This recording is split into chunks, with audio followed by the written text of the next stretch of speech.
Bon, 2024 vient de se terminer et pour moi c'était une très bonne année. Certains ont confirmé leur présence dans l'industrie. En bref, c'est l'une des meilleures années de la décennie en termes de rapport qualité et quantité. Mais comme chaque année, il y a son lot de déceptions et surtout de flops. Et aujourd'hui, on va parler des pires albums sortis cette année. Alors vous avez beaucoup apprécié ma précédente vidéo sur les pires albums de 2023. Et même si certains n'étaient pas du tout du même avis que moi, je me suis rendu compte en prenant du recul que c'était vraiment chiant de critiquer des albums plutôt que de les mettre en avant et de citer leur qualité. Du coup, plutôt que de me casser la tête à classer les 10 pires projets de l'année, on va condenser le classement en 5 projets avec 5 albums vraiment mauvais que j'ai pas du tout apprécié et que la majorité ont trouvé éclatés. Je vous épargne la partie déception du classement puisque j'avais l'habitude de citer de la 10e à la 6e place des projets qui n'étaient pas des flops mais qui étaient juste décevants. Et là je vais pas du tout en parler car j'avais pas envie de mettre dans le même panier des projets vraiment mauvais et des projets qui sont juste un peu décevants. Mais dans ce lot de déception, je voudrais quand même citer certains projets comme Kintsugi de Genos, J'ai menti de Damso ou encore TPLM de Daddy. Bref, j'espère que tout est clair. Préparez-vous convenablement parce que là, je vais me faire beaucoup d'ennemis. Bref, c'est parti pour le flop album 2024. Je suis très loin du soleil, je me très loin de la côte, je suis dans les caisses, dans toutes les oreilles. Werenoi est l'un des rappeurs les plus importants actuellement. Si on devait classer les rappeurs les plus mainstream de ces derniers temps, il serait sûrement parmi les 5 meilleurs. On pourrait l'appeler comme la relève de Nino. Il a sorti des séries de freestyle qui ont connu un franc succès sur YouTube. Il s'est démarqué de tous ces rappeurs qui posent sur le même style de prod. Et c'est en 2023 qu'il commence à se faire un véritable nom dans l'industrie avec son tout premier album, Carré, qui est un très bon projet. Le rappeur nous propose des sonorités et des top lines qui inspireront d'autres personnes, comme par exemple le fait de marquer une ellipse à chaque fin de rime et qui est devenu sa marque de fabrique. Tu connais la fée Ilial, on pèse pas les tarots, on fume la frappe. Et il a vraiment installé une ambiance dans son album que tout le monde a apprécié. Et ça s'est reflété au chiffre de vente de l'album, qui s'est classé parmi les albums les plus vendus en 2023, en lui offrant aussi des récompenses telles que les flammes. Cet album avait complètement signé l'entrée de Werenoi dans le mainstream et on attendait impatiemment la sortie d'un second projet. Et un an plus tard, sans perdre de temps, il nous sort Pyramide et je vous le mets dans le mille. C'est clairement une grosse déception. Le projet ne fait clairement pas l'unanimité par rapport à Carré. Et il n'a pas eu besoin de plusieurs albums à Werenoi pour qu'il perde son identité. Il se met direct à faire des tentatives de hits, sauf que ça se sent que c'est faux et sans subtilité, en sortant un son avec dans le titre une date comme J-Mars 2023, qui est une réussite comparée à cet échec du 16 février 2024. Ils ont la haine, on va les allumer, s'il y a des grosses peines, bah on va les annuler. Les feats sur le papier s'annonçaient incroyables, mais aucun ne sort du lot, mis à part celui avec Damso. Et le projet est ennuyeux du début à la fin. On sent qu'il n'y a aucun message et qu'il n'y a pas de fil conducteur, et surtout qu'il y a zéro identité. On dirait juste le downfall de Nino en 4 ans, sauf que lui a réussi à le faire en un an même pas. Bon, ça n'aura quand même pas desservi les ventes du projet qui ont quand même fonctionné. Je précise que je parle seulement de la première version, puisque Pyramide 2 sera sorti vers la fin de l'année et lui a réussi à rattraper la qualité très décevante et médiocre de la première version. Mais bon, ce n'est pas un mauvais projet pour autant et j'espère vraiment que Werenoi arrivera à nous proposer un projet qui nous parle et qui nous choque plutôt que de nous balancer des hits à foison sans aucun intérêt. Je garde quand même espoir.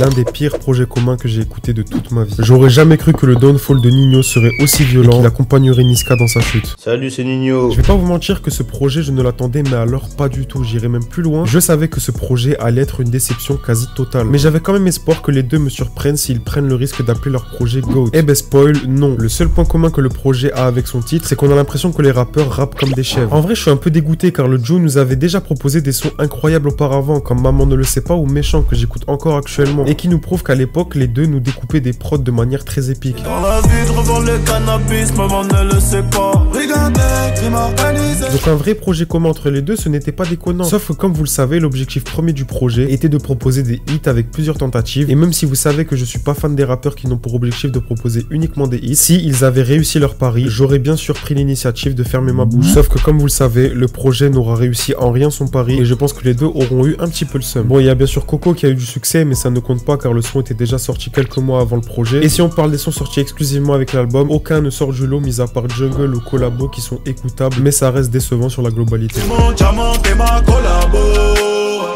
Moi je souris jamais, je sors en commando. Je suis très déçu aussi par les prods, on voit qu'ils n'ont rien proposé qui sort du lot. On est soit sur des sonorités afro comme on a l'habitude d'entendre dans toutes les plateformes, ou alors de la drill pas du tout bonne. Faire de la drill en Big 2024, je trouve ça franchement ringard. Le seul bon point du projet selon moi, ce sont les bacs de Niska qui comme toujours sont les meilleurs du rap français. En tout cas, j'étais déjà descendu du train de Nino depuis 2021 et là j'ai juste envie d'arrêter la circulation de ce train à tout jamais. Je suis totalement déçu qu'il ait embarqué Niska dans cette mascarade car lui avait gardé sa dignité et sa direction artistique par rapport à ses débuts. En tout cas, c'est loin d'être un beau projet commun et c'est pour moi l'un des des pires qui sont sortis de l'histoire. Et si vous voulez un très bon projet en collaboration, allez écouter Bitume Caviar de Isha et Limsa Dolné, qui est un chef-d'œuvre dans le nom. Bref, Nino et Niska, une prochaine fois peut-être. Je suis défoncé sous hollandaise. Je suis comme ça mec sous polonais.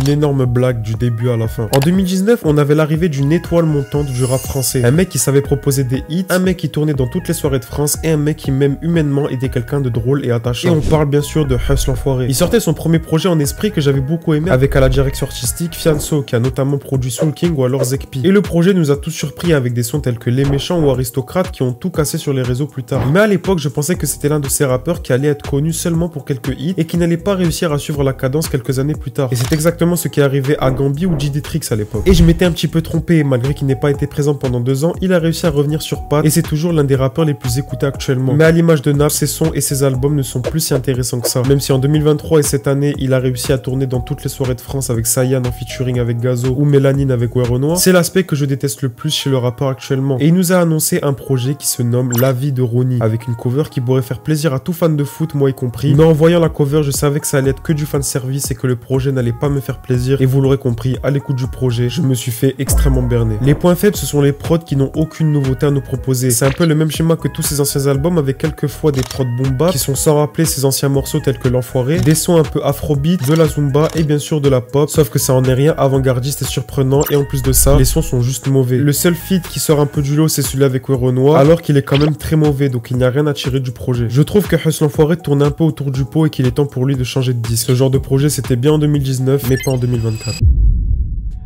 Bloqué dans sa tête, c'est moi contre l'an, un contre un.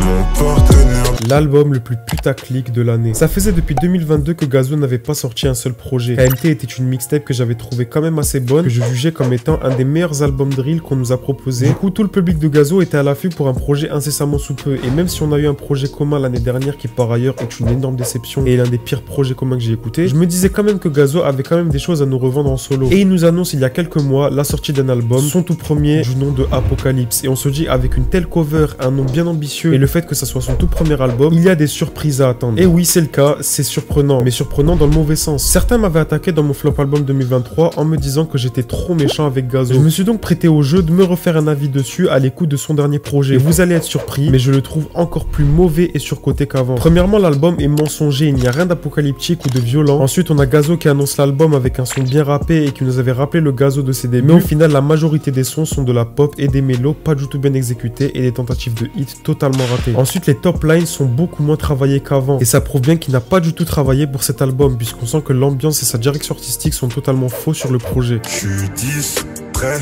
par toi, baby, ça me prend parfois. Et enfin, pour tout ce qui est des feats, mis à part celui avec Offset qui nous avait montré que ce dernier se faisait apprendre la vie par des Français, toutes les autres collaborations sont juste de mauvais goût. Bref, c'est tout simplement du caca. Et j'ai même pas besoin de vous donner le pire feat du projet car vous savez déjà duquel il s'agit. Écoutez-moi ce chef-d'œuvre. Je fais ça toute la night. Ce son illustre parfaitement la nullité de l'album. Il a voulu représenter le buzz de Sayan en feat avec Huss pour tourner dans toutes les stories et soirées anniversaires de collégiens. Sauf que t'inquiète pas Gazo, ils vont toujours continuer à mettre la musique de Patrick Sébastien. Nous te souhaitons un joyeux anniversaire. Bref, j'avais un mini espoir au final et j'en ai rien tiré. Bravo Gazo, t'as réussi à flop encore plus que tes années précédentes. Et t'aurais pu être à la première place de ce flop, mais heureusement pour toi, le hit du projet Nanani Nanana a réussi à relever le niveau de l'album. Et surtout, tu n'es pas premier car le pire album de l'année 2024, c'est bien sûr celui de...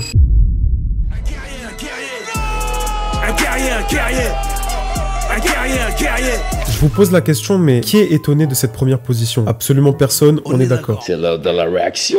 Je vais vous dire une chose, mais avant même que j'écrive la vidéo de ce flop et avant même la sortie du projet, j'avais un très gros pressentiment qui me disait que ce projet de Rof allait être le pire album que j'allais écouter cette année. Je vous apprends rien, mais depuis le début de la décennie 2010, Rof ce n'est plus trop ça. La période où Rof était juste irréprochable, que c'était l'un des piliers du rap français, c'était entre la fin des années 90 et les années 2000. Tous ces albums étaient des réussites et des classiques. On peut citer le Code de l'honneur, Au-delà des limites ou encore La fierté des nôtres qui est peut-être dans le top 10 des plus grands albums du rap français. Et le dernier classique de la carrière de Rof, c'est le Code de l'horreur qui fut la dernière dernière fois où Rof était encore crédible et actuel. Mais à partir de 2010, tout commence à s'estomper. La Cuenta était l'un de ces rares albums qui n'avait aucun sens, que ce soit pour la proposition musicale ou par les feats proposés, comme celui avec Jen Ali ou encore celui avec Karim Benzema. On avait PDRG qui n'était pas si mauvais que ça, mais ça reste bien en dessous que ce qu'il nous a proposé auparavant. Et à partir du Rough Game, c'était la descente aux enfers pour notre rappeur. Tous les albums sortis jusqu'à maintenant à partir de 2015 sont des bouses puantes, et j'ai un petit faible pour Grand Monsieur qui a réussi à me faire rire tout autant que me dégoûter, et Fitna ne déroge pas à la règle. Rof est toujours autant dépassé et il n'arrive pas à ne pas paraître ringard, et on a l'impression d'écouter un blédard bourré qui nous fait part de ses idées politiques décalées. Y'a que sur Insta, t'as une story, t'es une fraude. Macron, Marine, tu votes une fraude. Fake boule, ça me plairait. Et les hypocrites qui mangent du halouf en mode musulman modéré. Traverser le désert en nageant le crawl. Que des vérités de baiser avec l'extrême droite qui me trompe. Là j'ai un problème, il traverse le désert à la nage. Il pose toujours sur des prods drill et trap tels qu'on en a toujours écouté. Il a toujours une aussi mauvaise gestion de l'autotune. Après ça reste une de ses marques de fabrique. L'album est très mal mixé, le projet est long et il nous fait encore son rituel qui suit depuis des années, c'est-à-dire intégrer une chanteuse dans son album. Et comme pour toujours, c'est du grand n'importe quoi. Bref, je ne saurais trouver une qualité à ce projet si ce n'est que j'ai bien aimé le feat avec Laura Luciano et Lino. Mais le seul point positif c'est qu'ils ont relevé le niveau du son. Et je ne prends aucun mal à dire que le projet est nul parce que Rof n'a jamais été un rappeur que j'affectionne. On sent que Rof n'en a plus rien à faire. Là où dans ses anciens projets, il essaye d'être actuel et de ressembler à toute la nouvelle génération, sur ce projet, il est en roue libre. Il nous propose du mauvais rap, des mauvaises top lines, sans parler du feat avec Big Ali qui est sans conteste dans le top 3 des pires sons sortis cette année.